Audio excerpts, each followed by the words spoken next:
하세요. 저보다 2살 많은 남편과 얼마 전 결혼한 20대 후반 여자입니다. 결혼한 지 이제 5개월째예요. 결혼하기 전 좀 더 일찍 정신 차렸으면 좋았을 텐데, 이제서야 제가 미친 짓을 했다는 걸 깨닫고 있어요. 결혼한 지 반년도 안 돼서 이혼을 생각하게 될 줄이야 꿈에도 상상하지 못했습니다.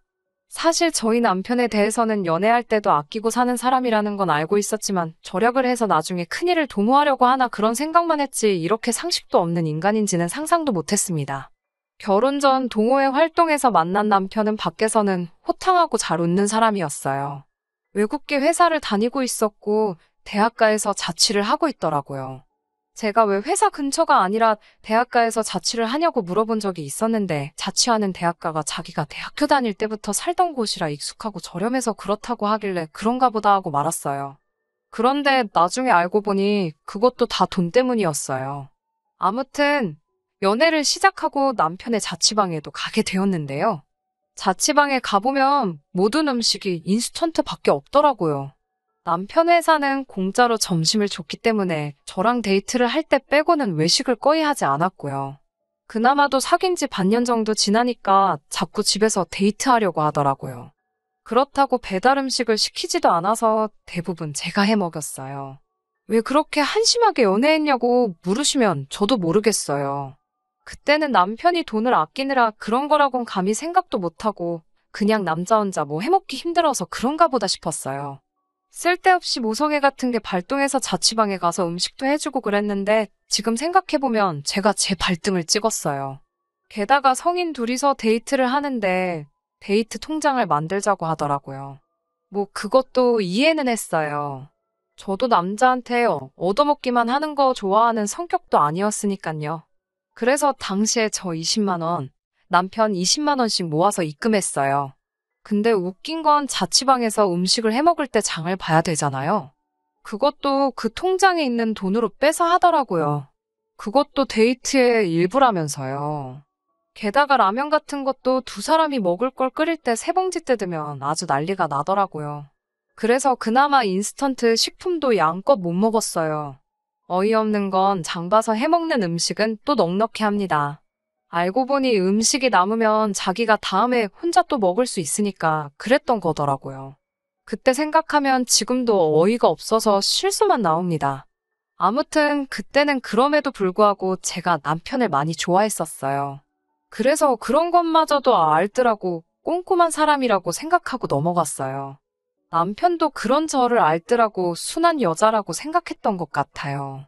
서로에 대해서 잘 모른 상태로 저희는 1년 정도 연애를 계속했고 그렇게 결혼까지 하게 되었습니다. 결혼도 정확하게 반반 결혼했고 결혼식 올리고 나서는 연애할 때처럼 생활비 통장을 만들었어요. 연애 때 계속 그렇게 해왔고 둘 다 각자 직장이 있으니 생활비 통장 자체가 문제가 되지는 않았어요. 뿐만 아니라 집안일도 저희는 각자 나눠서 합니다. 제가 요리하고 설거지 그리고 욕실 청소를 하고요. 남편은 청소하고 빨래를 해요. 쓰레기 버리는 건 서로 돌아가면서 하고요.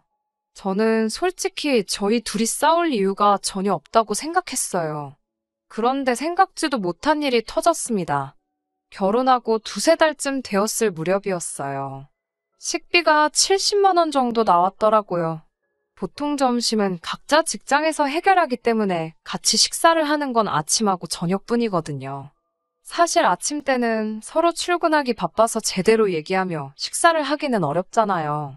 시간이 없으니까 간단하게 커피랑 토스트 아니면 가볍게 과일이나 샐러드로 해결했어요. 하지만 저녁만큼은 신경 써서 차렸어요. 퇴근길에는 힘들어도 웬만하면 꼭 장 봐서 스테이크도 굽고 갈비도 하고 항상 메인 메뉴 하나는 만들어줬어요. 그런데 남편이란 작자가 식비가 많이 나왔다고 궁시렁 거리더라고요. 돈을 왜 이렇게 헤프게 썼냐면서 타박 아닌 타박도 하고요. 아무리 공동으로 생활비를 붓는다고 해도 혼자 마음대로 이렇게 돈을 써도 되냐면서요. 듣는데 어이가 없어서 벙쪄 있는데 자기가 종이를 가져와서는 한 달 동안 대략 저희 둘이 136끼를 먹었다며 그러면 한 끼당 5,000원 수준이라고 한숨을 쉬더군요. 아니 요즘 물가에 한 끼 5,000원이 비싸게 먹는 건가요? 이 사람 이렇게 물가에 대한 감이 없나 싶고 어이가 없는 걸 넘어서 한심하더라고요. 이런 제 속도 모르고 이러다간 우리 생활비를 식비로 다 탕진해버리게 생겼다면서 이렇게 해픈 여잔지 몰랐다고 헛소리를 떠들더라고요. 그러면서 하는 말이 자기는 자취할 때 한 달 식비를 15만 원 정도밖에 안 썼대요. 그 소리를 그 다음 달 내내 앵무새 마냥 반복하길래 제가 그럼 식비로 15만 원만 내라고 했어요. 저는 35만 원 내고 사람답게 살겠다고요.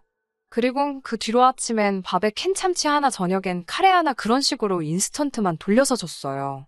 사실 요즘은 인스턴트도 종류도 다양하고 맛도 좋잖아요. 아, 물론 저는 제 손으로 직접 요리해서 정상 식단으로 먹었어요. 근데 웃긴 건 막상 이렇게 시작하고 일주일쯤 지나니까 남편 혼자 폭발해서 밥이 이게 뭐냐고 짜증을 내더라고요. 그래서 제가 남편에게 그럼 이제 당신 건 당신이 직접 차려 먹으라고 했어요. 그리고 청소도 구역 나누고 빨래도 각자 하자고요. 아니나 다를까 다시 일주일 동안 인스턴트만 먹더라고요. 그래서 내가 인스턴트 차려주니까 밥이 뭐냐고 짜증이더니 왜 계속 똑같이 먹냐고 빈정거려 봤어요. 그랬더니 저더러 요리할 줄 안다고 유세 부리냐고 묻더라고요. 진심 속으로 순간 뭐지 이 인간 싶었어요. 제가 당신이 해도 결국 똑같이 그것밖에 못 먹을 거면서 왜 나한테 뭐라고 하냐고 15만 원으로 뭘 바란 거냐고 제가 쏘아붙였어요. 그러면서 오빠 같은 사람이랑 애 낳고 살래 앞날이 막막하다고 궁상맞아 못 살겠다고 하니까 저더러 냉혈한이래요. 자기 남편이 이렇게 먹는데 하나도 신경도 안 쓴다면서 혼자 딴소리를 하고 있더라고요. 이때부터 진심으로 남편이 제정신으로 안 보이더라고요. 그래서 더는 상대 안 하고 주말만 기다렸어요. 시댁에 가기로 되어 있었으니까 가서 미친 척 남편에 대해서 한번 이야기나 해봐야겠다 싶어서요. 시댁 어른들은 그래도 상식적인 분들이라고 믿었으니까 분명 남편에게 한 소리 해주실 거란 기대도 있었고요. 근데 피는 못 속인다는 말이 딱이더라고요. 토요일 점심쯤 시댁에 도착했어요. 남편이 옆에 있었지만 개의치 않고 그간 있었던 일을 다 말했어요. 너무 힘들고 이게 뭐하는 짓인지도 모르겠다고요. 그런데 제 말을 듣고 있던 시모랑 신우가 눈을 동그랗게 뜨더니 저를 쳐다보면서 지금 그래서 돈 달라는 거냐고 묻는 거예요. 그러더니 대뜸 우리 돈 없다면 네 남편이 15만 원을 주든 20만 원을 주든 저더러 알아서 하래요. 그러면서 남편이 아무리 돈이 없어도 시댁에 와서 남편 흉보는 건 멍청한 여자들이나 하는 짓이라면서 행동거지 조심하라고 저를 나무랬어요. 황당하고 어이가 없어서 결국 시어머니께 남편 반품하고 싶다고 했습니다.